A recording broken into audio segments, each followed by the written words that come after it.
Eric Noel Bishop looks at the effect budget cuts are having on one shelter and the men who call it home. We're facing 200 of our shelter beds closing. St. Boniface will be closing as well. St. Boniface Community Center, a shelter providing beds for 80 men, will be forced to close its doors in March when the city funding is slated to be cut.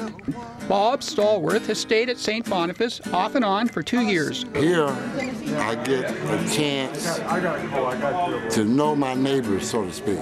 Bob is 61 and living off a small pension after 26 years with PG&E. This week, Bob spoke before a Board of Supervisors hearing on the shelter issue. Homelessness goes across the whole boundaries. Under the mayor's plan, funding for shelters would be used to create more SORs, single occupancy residents. For every 100 shelter beds lost, the city would fund 20 SORs.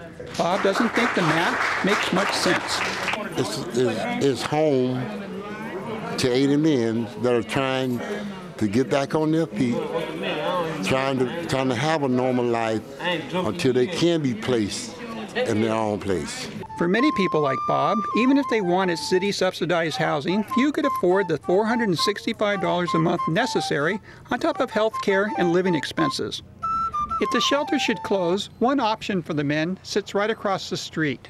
St. Boniface Church opens its doors each morning to the homeless. 100 men and women use the wooden pews as their beds.